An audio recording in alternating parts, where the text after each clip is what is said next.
How might a migrant worker convict luxurious homeowners about their oppressive lifestyles? What might a poor rural believer say to wealthy urban idolaters? Amos was neither trained as a prophet nor assumed the career of a prophet. He was a shepherd in the Judean wilderness near Bethlehem, from the backwater village of Tekoa. He supplemented his income through cultivating sycamore fig trees, a kind of migrant worker since those trees did not grow in the area of Tekoa. The 8th century before Christ, however, was a time of prosperity and peace. Jeroboam II ruled over the northern kingdom while Uzziah reigned over Judah. Jeroboam II had the longest reign of any northern king, and Uzziah had the second longest of any southern king. Together, their reigns approximated the golden age of Solomon himself in terms of territory, building projects, and economic trade. Peace and prosperity, however, did not form a just and faithful nation.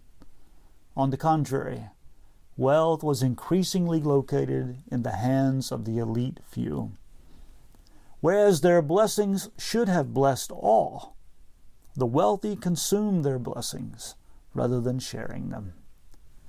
The shepherd Amos went from his rural environs near Tekoa to the heartland of Israel's ruling elite in Bethel and Samaria. His message decried injustice, oppression, and idolatry. He announced Israel's future, one of both judgment and hope. How do the poor speak a word from God to the rich? How does a lowly shepherd address the ruling elite about their nation?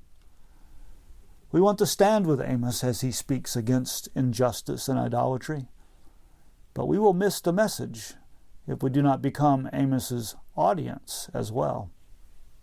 We must hear Amos as those who live in luxury with more wealth than we need. Otherwise, we will simply make excuses and judge his words inapplicable, much like Israel responded to Amos. Prosperity often creates spiritual apathy along with greed and covetousness, as we always want more. If nothing else, the words of Amos warn us that prosperity is only a blessing if it is acknowledged with gratitude and shared. Otherwise, it becomes the root of greed, injustice, and oppression. Nevertheless, Amos offered Israel hope.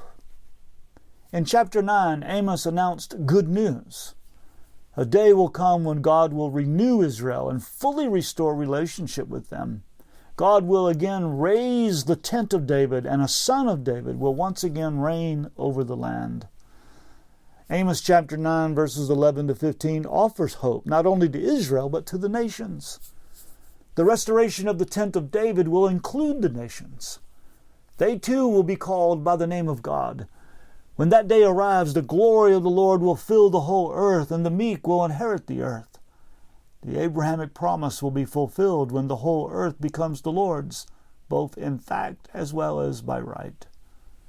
Both Israel and the nations will enjoy the land, the blessings of the covenant, and the presence of God when the tent of David is restored. And that story is the next act in the Theodrama.